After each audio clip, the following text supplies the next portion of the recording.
نحمده ونصلي على رسوله الكريم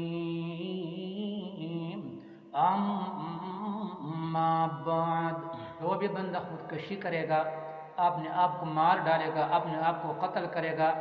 تو یہ بندہ جہنم میں جائے گا عرصہ دراز کے لیے، لمبی زندگی کے لیے یہ بندہ جہنم میں جائے گا اور اس کا ٹھکانہ جہنم ہوگا۔ جو بھی بندہ اپنے آپ کو جس چیز کے ساتھ قتل کرے گا، جس چیز کے ساتھ بھی خودکشی کرے گا، تو قیامت والے دن اس چیز کے ساتھ، اسی آلے کے ساتھ اس بندے کو عذاب دیا جائے گا۔ وَمَن قَتَلَ نَفْسَهُ بِشَيْءٍ، جو بندہ بھی اپنے آپ کو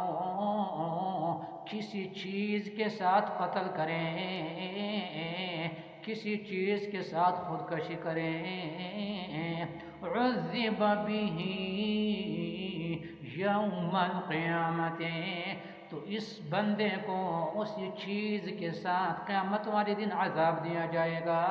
دوسری روایت ہے،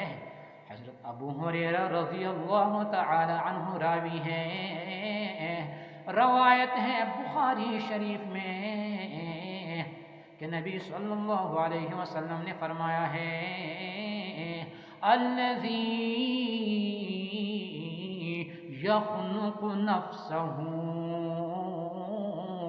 یخنقها فی النار، کہ جو بھی بندہ اپنا گلا گھونٹے یا پندہ لگائے، خودکشی کرے، گلا گھونٹ کر کے خودکشی کرے یا پندہ لگا کر کے خودکشی کرے، نبی صلی اللہ علیہ وسلم نے فرمایا، ایک تو یہ بندہ آگ میں ہوگا، جہنم میں ہوگا، دوسری بات یہ ہے کہ یہ جہنم میں بھی اپنے آپ کو بطور سزا پندہ لگاتا ہوگا اور اپنا گلا گھونٹتا ہوگا۔ آگے نبی صلی اللہ علیہ وسلم نے فرمایا، والذی یطعنها فی النار، اور جو بندہ بھی اپنی پیٹ میں برچہ چبھوئے یا کوئی تیر اپنی پیٹ میں گھونپے یا اس کے علاوہ کوئی اور چیز اپنے پیٹ کے اندر گھونپے، تو نبی صلی اللہ علیہ وسلم نے فرمایا، ایک تو یہ بندہ آگ میں ہوگا، جہنم میں ہوگا، اور یہ بندہ جہنم میں اپنی پیٹ میں برچہ چبوتا ہوگا